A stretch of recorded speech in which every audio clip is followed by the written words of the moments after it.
Olá, amigas, amigos, sejam bem-vindos à nossa conversa de todas as terças-feiras. Nós vamos aguardar um pouquinho, que as pessoas estão sendo informadas que nós estamos ao vivo. Boa noite, Rosana Araújo Cunha, seja bem-vinda. Vera Gonçalves, Marília Werneck, sejam bem-vindas à nossa conversa de hoje, que é sobre como lidar com as mágoas. Boa noite, Júnior RC.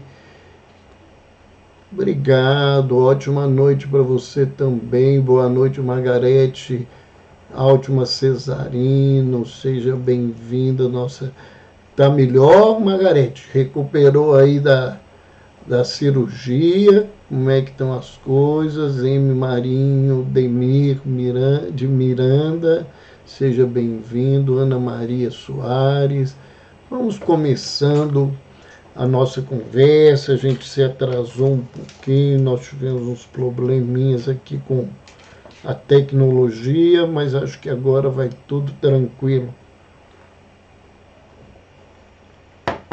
A internet em Belo Horizonte está instável, o tempo está chovendo, e aqui não está podendo chover. Boa noite, Alisson Ferreira, seja bem-vindo. Que bom, Margarete, que você está melhor. Aria Simone, sejam bem-vindos. Vamos falar de como lidar com a mágoa. Que nós devemos entender e fazer sobre esse tema. Sempre que a gente pode, Nilma, seja bem-vinda, a gente busca a etimologia do tema nosso para a gente poder entender melhor sobre o que nós vamos conversar. Então, a palavra mágoa, ela vem do latim, que significa mácula, mancha.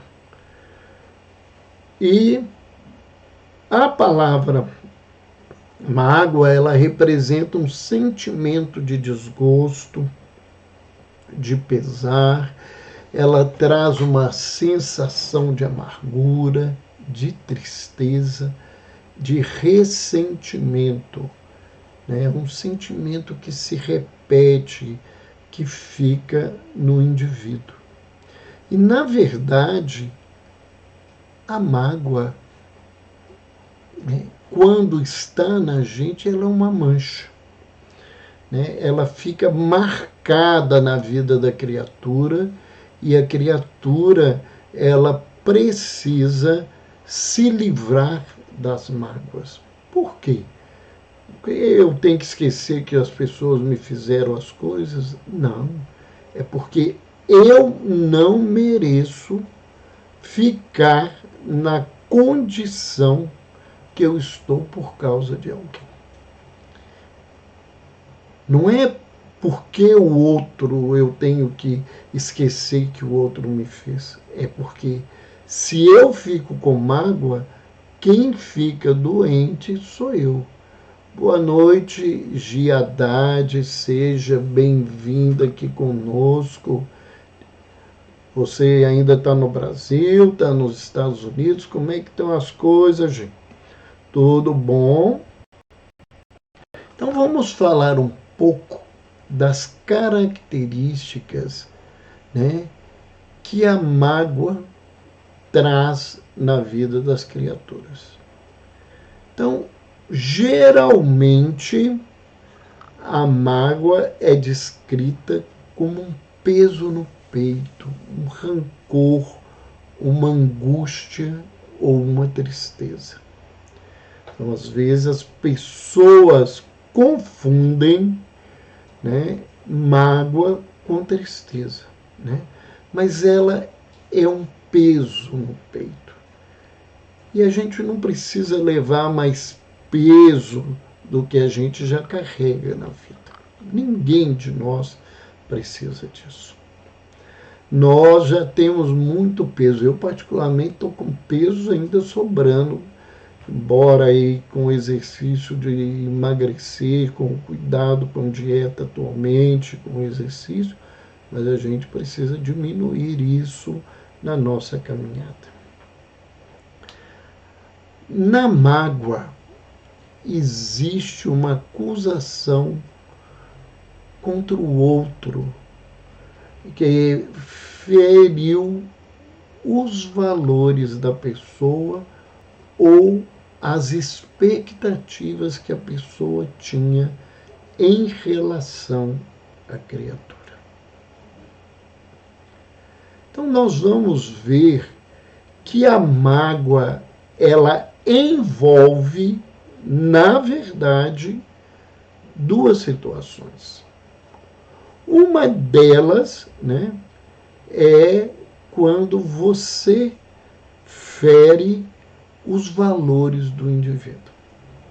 Então a pessoa se sente desrespeitada. E a outra questão é quando as expectativas que eu tenho sobre o seu comportamento, sobre os seus sentimentos, sobre algo construído e que não acontece. E aí nós temos uma questão que eu sempre estou batendo no Instagram. É que quando a gente coloca muitas expectativas sobre as pessoas, a gente acaba, na verdade, se predispondo a muitas frustrações. Há muitas frustrações. E tanto uma questão, que é a questão do desrespeito, quanto a questão da minha fantasia, porque uma expectativa é uma fantasia minha. Não significa nem às vezes que o outro se comprometeu a fazer aquilo na minha vida. Não. A expectativa, né, ela é diferente. A Margarete está lembrando que eu falei sobre isso a semana passada. Eu sempre estou lembrando essas coisas. Porque eu vejo muita gente doente, e eu não estou falando de doença que tem que tomar remédio, mas de adoecimento da alma, porque eu coloco tantas expectativas no outro que a vida me coloca numa condição difícil. Eu vejo, por exemplo, pais que sofrem porque colocaram expectativas, fantasias nos filhos, os filhos crescem, tomam um comportamento diferente e eles não conseguem viver com isso. Eu vejo muitas relações sendo desconstruídas por causa das expectativas que eu criei. Fui eu que fantasiei que o outro ia ser assim, ia fazer desse modo, e quando eu vejo, isso não acontece. Então, isso é importante a gente entender.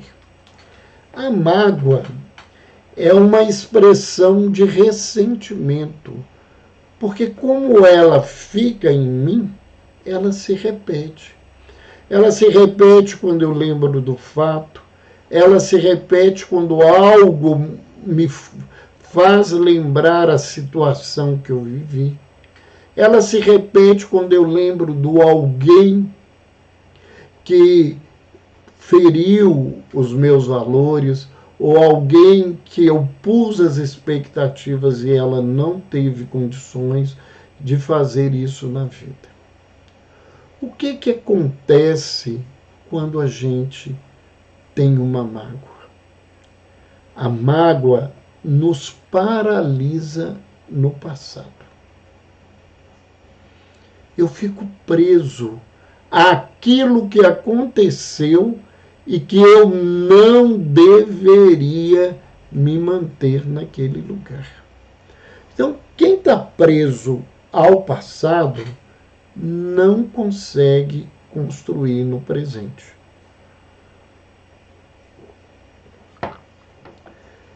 As mágoas, elas estão presentes em todo mundo. Mas as pessoas que são muito sensíveis, as pessoas que são voltadas muito para o emocional, elas às vezes guardam mais raiva do que as pessoas racionais. Embora as pessoas racionais, elas às vezes escondem isso da vida delas. Boa noite, Rogéria Seraquides, boa noite, Valfrido, esse grande amigo. Boa noite, Tayala Vale, sejam bem-vindos todos vocês. Lucinha Lemos, nós estamos falando aqui de mágoa. A mágoa transfere a responsabilidade do próprio destino para um terceiro, para uma situação. Então, a minha vida é ruim porque fulano me feriu, porque fulano não fez aquilo que eu esperava. Fulano não cumpriu a sua promessa, porque nós temos também criaturas que prometem as coisas e que não fazem. Né? Então, nós precisamos ter bastante cuidado com essa situação. Né? Então, o que acontece? A mágoa é igual uma batata quente. Se eu pego a batata rapidamente e coloco num outro recipiente, as coisas às vezes caminham tranquilamente. Mas se eu teimo em ficar com a batata na mão, ela vai queimar a minha mão. Então a mágoa é uma batata quente que eu coloco em mim, no meu mundo emocional, e que vai me queimar constantemente, todos os dias. Se a gente quer se livrar da mágoa, primeiro eu tenho que reconhecer a presença da mágoa na minha vida. Porque se eu nego que eu tenho mágoa, se eu nego que eu estou triste, se eu nego que eu tenho raiva, se eu nego que eu estou preocupado, eu não vou buscar ajuda, eu não vou buscar construir alguma coisa para fazer de diferente. Então, a primeira coisa para a gente se livrar da mágoa é a gente reconhecer que a gente está magoado. Então, vamos vendo aí o pessoal entrando, Marágua, Cida Fátima Noronha, Poliana SC, sejam bem-vindas, boa noite. Nós estamos falando aqui de como se livrar da mágoa. A outra coisa que eu preciso fazer para me livrar da mágoa é reconhecer a atitude do outro como uma possível atitude nossa. Será que eu teria feito diferente? Será que, por que motivo eu faria o que ele fez comigo?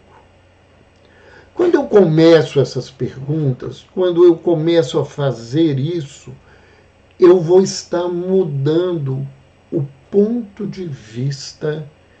E quando a gente muda o ponto de vista, a gente começa a ver outras cenas, outras situações, outras condições.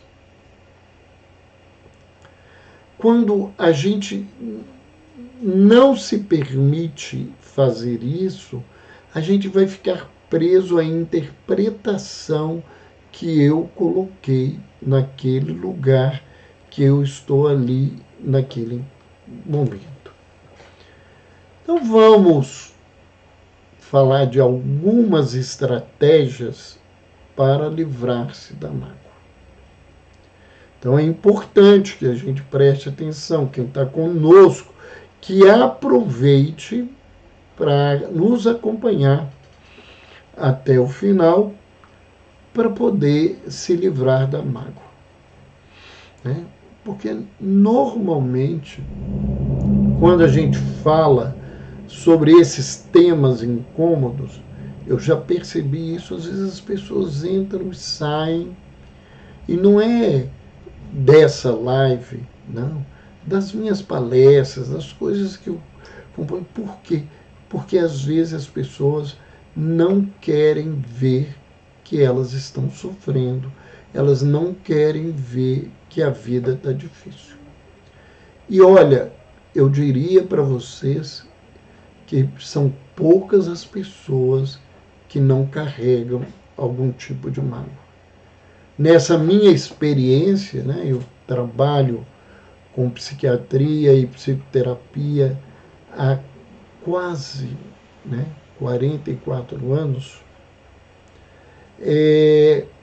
eu vejo que muita gente diz assim, eu não tenho mágoa, eu não tenho raiva, eu não tenho isso. E quando a gente vê, as coisas estão complicando. A Cida Noronha está colocando aqui, estão me ajudando muito e o meu marido também. É isso que acontece, Cida. Se a gente busca, a gente vai ver as mágoas que os casais carregam, que os pais carregam em relação aos filhos, que os filhos carregam, as mágoas que a gente carrega da família, dos amigos, no trabalho. Então, isso, se a gente não busca isso, a gente não consegue caminhar, porque a gente fica preso, a gente adoece. Eu falava, no último sábado, eu fui dar um seminário sobre saúde da família, e eu dizia, que os casamentos, eles geralmente acabam por causa das mágoas. E as mágoas que não são reconhecidas, as mágoas que não são anunciadas, que elas não são discutidas, que não se busca uma forma de sair dessa situação complicada.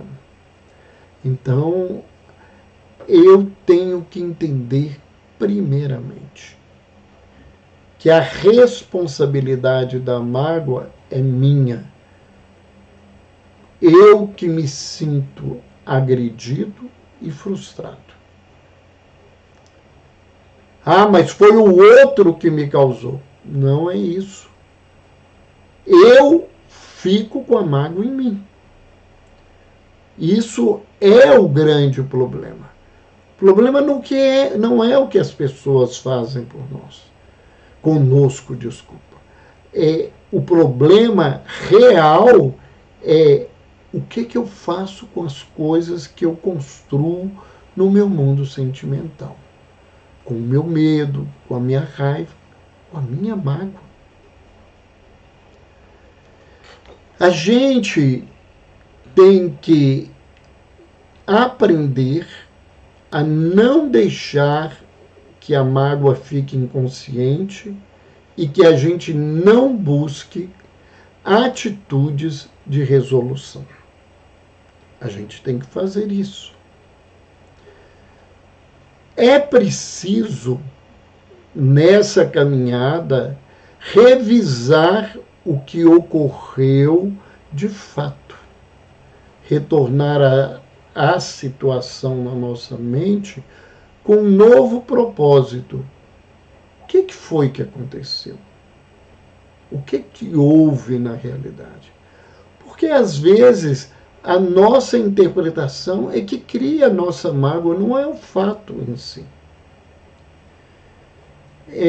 Quando eu falo sobre comunicação, eu uso um exemplo que cabe muito aqui em mágoa.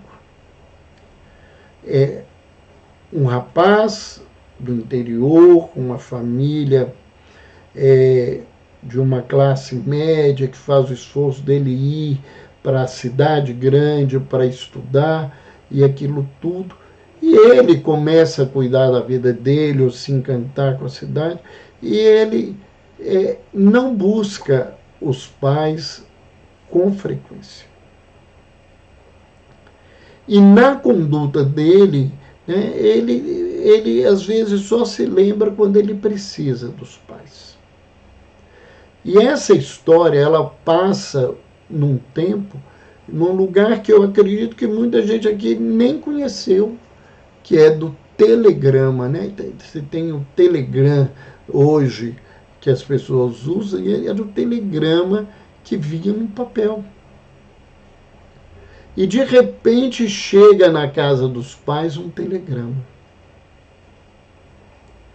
E o pai abre o telegrama, é do filho, e é importante lembrar para quem está escutando, os telegramas eram muito caros.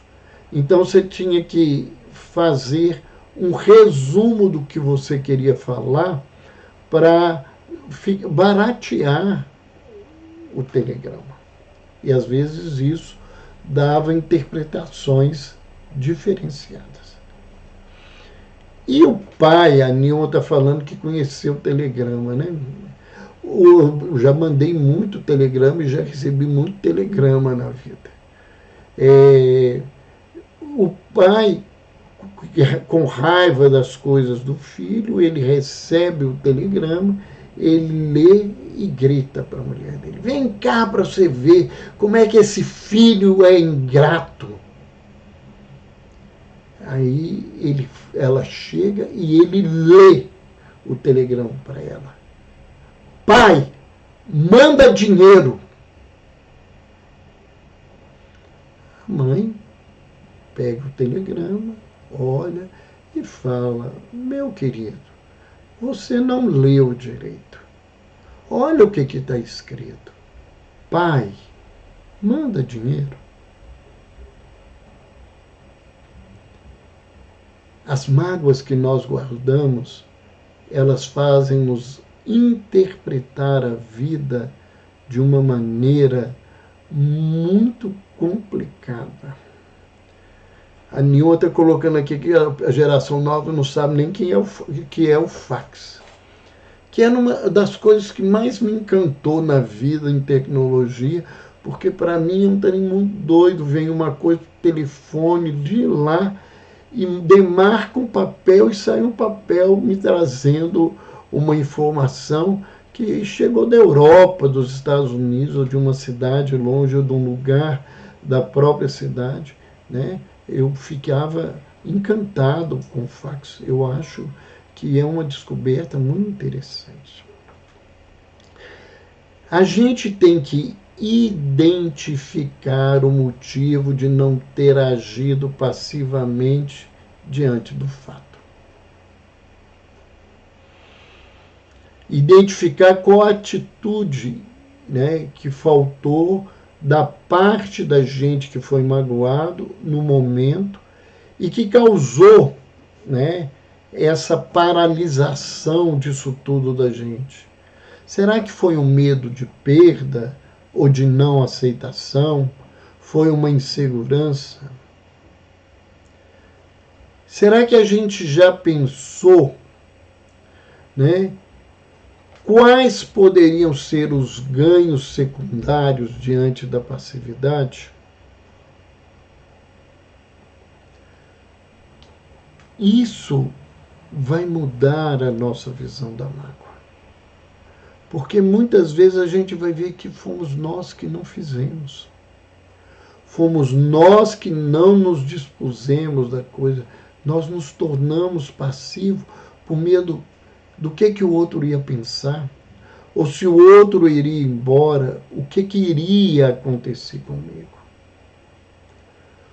Uma outra estratégia importante é buscar quais atitudes no hoje, eu não vou ter que buscar no passado, porque o passado não muda, poderiam ser modificadas, mudadas e fazer com que a mágoa desapareça.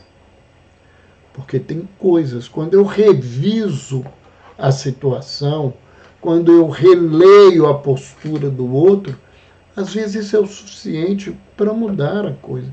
A releitura do telegrama pela mãe tira o lugar da arrogância que o pai vê no filho por um lugar carinhoso de fazer um pedido. Então, nesse contexto, quando a gente fala de mágoa, tem uma ferramenta em espiritualidade que é fundamental, que se chama perdão. Isso é muito importante, né? A palavra perdão vem do latim perdonare, que é dar além, dar algo que você não recebeu para o outro. Então, o perdão é fazer de uma forma diferente. Mas as pessoas, elas têm uma leitura muito complicada sobre perdão. Primeiramente, perdoar não é aprovar nenhum comportamento negativo ou impróprio. Você não tem que perdoar a pessoa para bater palma pelo que ela fez. Se ela fez algo negativo ou impróprio, ela fez algo negativo e impróprio. Eu não tenho que aprovar esse comportamento. E a aprovação não é perdão. Muita gente não perdoa por causa disso. Perdoar não é fingir que está tudo bem quando não está. Perdoar não é manter uma superioridade, né? Pobre coitado, ele é um miserável, ele é isso, é aquilo outro, como se você fosse melhor, então, que você nem sente o que ele te provocou. Perdoar não é isso. Perdoar significa que é necessário mudar o seu comportamento. E perdoar não necessita que eu comunique ao outro que eu perdoei. Que às vezes eu não vou encontrar ele mais. Eu descubro que eu preciso perdoar o meu pai e ele já não está mais aqui. Eu descubro que eu tenho que perdoar um amigo que mudou para a Austrália e que eu nem tenho mais notícia dele. Então, e perdoar não é isso, né? Primeiro, né, perdoar é uma questão de prática. Perdoar não é uma virtude. A pessoa que aprende a perdoar, ela se torna virtuosa. Mas perdoar é uma prática. Primeiro, perdoar é uma decisão consciente. Eu resolvi perdoar. Eu escolhi isso. Eu desejo perdoar o outro. E nessa prática eu vou precisar me dedicar muitas vezes esse lugar.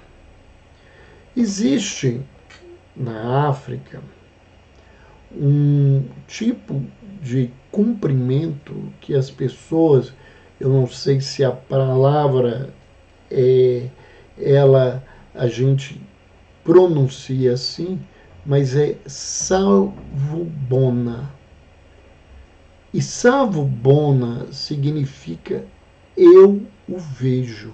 É uma forma de cumprimento. Então, essa proposta nessa cultura é de eu mudar a forma de ver. Eu te vejo, vejo no seu lugar, vejo na sua condição, nos seus limites, nas suas virtudes. Eu te vejo. Eu o vejo integralmente. Eu não vejo só as minhas frustrações. Eu não vejo só o seu desrespeito. Eu não vejo só os detalhes negativos que eu busco em você. E há, né, um livro muito interessante que se chama O Livro do Perdão. Ele foi escrito por uma psiquiatra americana chamada Robin, né, Kasajian. A doutora Robin Kasajian, ela faz workshops nos Estados Unidos para ensinar as pessoas a perdoar. E esse livro do perdão mudou toda a percepção que eu tinha sobre o perdão. E mais do que isso, ela me esclareceu, porque algumas coisas que eu aprendi religiosamente, eu tinha dúvidas. Essas coisas, para mim, às vezes eram muito difíceis. E aí eu fui entendendo, né? Porque ela ensina no livro uma coisa muito interessante. Ela diz que perdoar é ver a luz que existe no outro. Que a gente perdoa quando a gente consegue ver o lado bom que essa criatura tem, que eu não fico mais preso às coisas ruins. Perdoar, na perspectiva dessa psiquiatra, é buscar no outro a essência divina, é ver no outro sinais de paz, de gentileza e amor. Todo mundo tem isso? Não. Mas todo mundo tem alguma coisa disso na vida. Então, perdoar é um ver que não é um ver com os olhos, é um ver com o coração. Perdoar exige da gente algo que hoje ainda é muito difícil de mudar, que é abandonar os nossos preconceitos. Então a gente precisa fazer um caminho diferente. A doutora Robin Kasajian, ela diz que perdoar é uma decisão. Eu é que decido que quero perdoar. Eu vou buscar aprender a ver além dos limites da personalidade do indivíduo. Eu vou aprender a abandonar os preconceitos. Eu vou buscar esse lado bom, esse lado luz que o outro carrega em si mesmo. Perdoar é uma atitude. Implica na responsabilidade que eu tenho pela escolha que eu fiz de querer perdoar e compreender que as nossas escolhas não são fatos objetivos, são questões mentais e emocionais. Né? Mas a gente precisa fazer isso. Perdoar é um processo. Eu não vou perdoar alguém que me feriu violentamente de um dia para o outro. Eu vou manter isso dentro de mim e eu vou ter que repetir esse processo muitas vezes. E por que eu devo repetir o processo? Para quem chegou agora, né, Régio, o Davi, a Maria Elisa, a Cíntia, o Fabrício, né, nós falamos que a mágoa é igual uma batata quente na mão. Então eu preciso me livrar da mágoa para parar de queimar a minha mão. E não adianta eu fingir que ela não está, porque se ela tiver, eu vou sofrendo. E muitas vezes eu quero tirar essa batata quente, mas eu não consigo. Então eu vou ter que repetir inúmeras vezes esse processo na minha caminhada. A doutora Robi Kasajian, no livro do perdão, ela diz que tem alguns perdões que são mais difíceis do que outros. E ela então coloca 3 condições onde é muito difícil perdoar. A primeira delas, e talvez a mais difícil, é perdoar a Deus. Mas eu tenho que perdoar a Deus de quê? Daquilo que eu pus que é responsabilidade dele. Né? Nós brigamos com Deus porque a gente tem uma leitura desse Deus e as coisas acontecem na vida e a gente culpa esse indivíduo. Eu já vi muita gente que abandonou as religiões quando um filho morreu novo, quando aconteceu alguma coisa pesada na vida dela e ela não conseguiu sair desse lugar. Então, perdoar Deus é uma coisa muito difícil, que tem gente que nem tem coragem de falar que está com raiva ou com mágoa de Deus. O outro perdão difícil é perdoar os nossos pais. Porque em muitas culturas é até absurdo você dizer para os outros que você tem uma mágoa, uma raiva do seu pai ou da sua mãe. E a terceira forma, mais difícil ainda de perdoar, é perdoar a nós mesmos. Né? Tirar de nós essa mágoa que nós carregamos por causa das nossas escolhas, das nossas posturas, das nossas vivências. Por isso que perdoar é um processo. A gente tem que ter muito cuidado. Mas a doutora Robin Kasajian, ela nos diz que perdoar é um modo de vida. Quando eu passo a trabalhar para viver o perdão, para ficar livre da mágoa, eu começo a construir uma nova maneira de ver, e essa construção é gradual. Eu vou começar a perceber que, em vez de eu ser vítima indefesa, eu sou um indivíduo que crio de alguma forma uma realidade.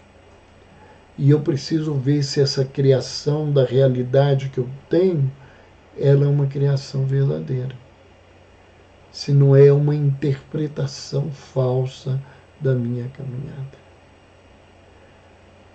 Ela diz que, como modo de vida, aprender a perdoar é um compromisso com o presente. Não é ficar lá no passado. Não é esperar que eu vou perdoar amanhã. Eu tenho que fazer isso hoje. E para isso eu tenho que vencer o medo, porque eu tenho muito medo de enfrentar as minhas mágoas e fazer com que alguém me abandone ou que as coisas pareçam que fiquem mais complicadas para a gente. E a gente pode perdoar. Né? A natureza humana, ela inclui uma consciência, que é uma habilidade de ver claramente. Se eu desenvolvo essa consciência, eu vou ver com clareza cada vez mais. A gente tem um livre-arbítrio, então a gente escolhe se a gente perdoa ou não, a quem a gente perdoa. E nós, à medida em que desenvolvemos inúmeras ferramentas em nós, a gente tem capacidade de transformação.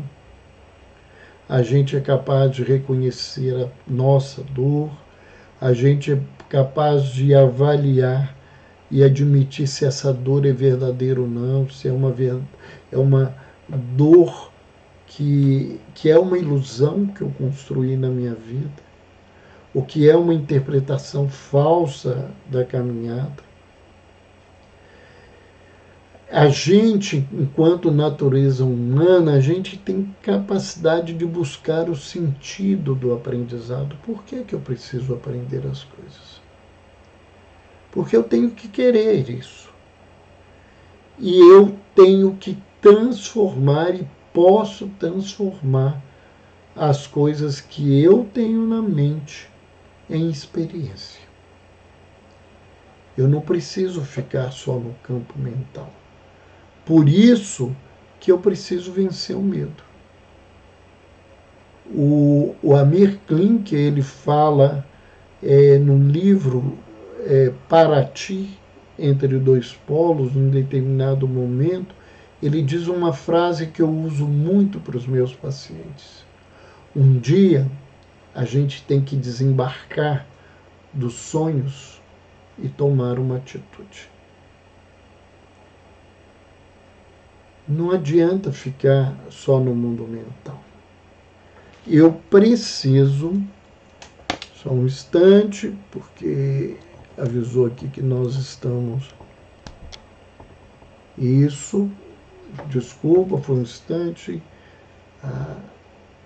Avisou aqui que estava com pouca bateria, nós já resolvemos aí.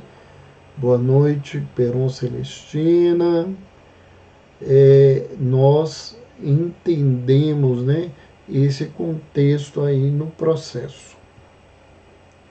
Então, nós, para nos livrarmos da mágoa, nós precisamos do perdão. E perdoar é um exercício gradual na vida. Eu não tenho que sofrer porque perdoar é difícil. É difícil. Ele é um exercício que eu vou ter que fazer sempre. E muitas vezes eu vou descobrir lá na frente que eu achava que eu tinha perdoado alguém e eu não tinha perdoado essa pessoa. Então, para livrar da mágoa, o remédio é o perdão. E se a gente não dá conta de perdoar sozinho, a gente deve buscar uma ajuda especializada. Seja através de uma psicoterapia, seja através dos recursos da espiritualidade. Porque há religiosos, a ministros da igreja, a sacerdotes, a leigos que trabalham nas instituições religiosas, que se especializaram, que estudam o tema, que buscam vivenciar esse tema na vida. Então eles colocam o tempo todo isso na vida deles desse jeito. Então, como lidar com a mágoa? Primeiro reconhecendo a mágoa, depois aprendendo a perdoar. Era essa a nossa conversa de hoje. Lembrando a todos vocês que ela não fica gravada no Instagram. Se vocês quiserem quiserem indicar para alguém assistir, essa live vai para o nosso canal. E se você não conhece o nosso canal, conheça. Vai lá no YouTube, Dr. Roberto Lúcio, que é um canal de saúde mental e espiritualidade. Lá você vai conhecer o meu trabalho. Lá tem centenas de lives, lá tem entrevistas, lá tem workshops, seminários que eu fiz, tem aulas de cursos que eu dei. E todas as semanas a gente tem uma novidade. Se inscreva. É um minutinho pequeno. E é importante para que a plataforma reconheça que o tema é interessante e possa divulgar para as pessoas. Marquem lá no sininho a notificação, porque todos os dias nós temos todas as semanas nós temos uma novidade lá, um novo vídeo para vocês conhecerem. E se assistir e gostaram, marque o like, né? Para a gente é importante essa avaliação.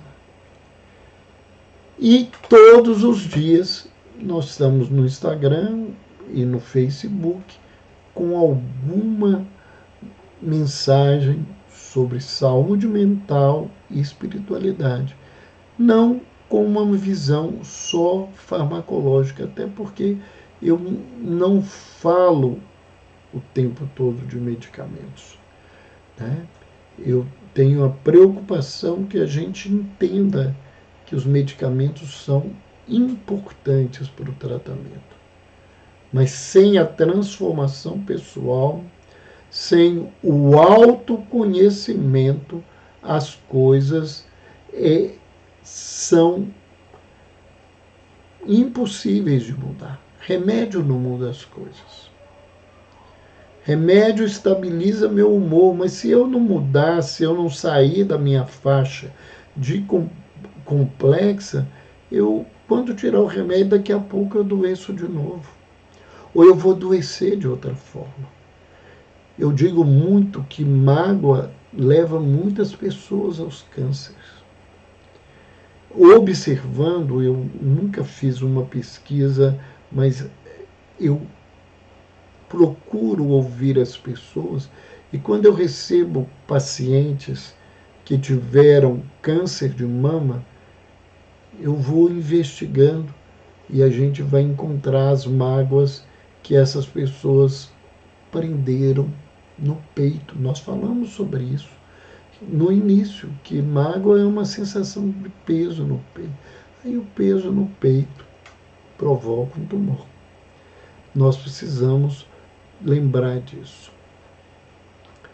Todas as terças-feiras nós temos as nossas lives.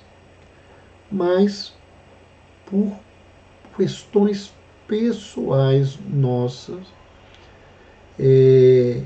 a gente está num momento de mudança de residência, nós vamos passar aí por uns dias reorganizando o novo apartamento, então eu não vou ter como fazer a live na próxima terça-feira, e na outra terça-feira é a terça-feira de carnaval, as pessoas não vão estar disponíveis para isso, né? E então nós não vamos ter as nossas lives a semana que vem, né? No dia 10, nem na terça-feira de carnaval, que é o dia 17. mas nós vamos estar de volta no dia 24, terça-feira, com as nossas conversas. Mas me acompanhe no Instagram e nós vamos colocar algumas novidades lá para vocês assistirem. Brevemente, esse seminário que nós fizemos sobre saúde da família vai estar disponibilizado no nosso canal. No mais, obrigado. Obrigado aí, Margarete, pelo seu carinho de sempre, né? Muito obrigado. Obrigado pelas pessoas que se manifestaram, fizeram seus comentários, que fizeram as suas avaliações. A gente deseja a vocês um bom fim de noite, um bom sono, que vocês tenham bons sonhos e que a gente possa continuar caminhando em paz. Um beijo no coração de todos vocês e até o dia 24 de fevereiro, quando nós voltamos às nossas atividades na terça-feira.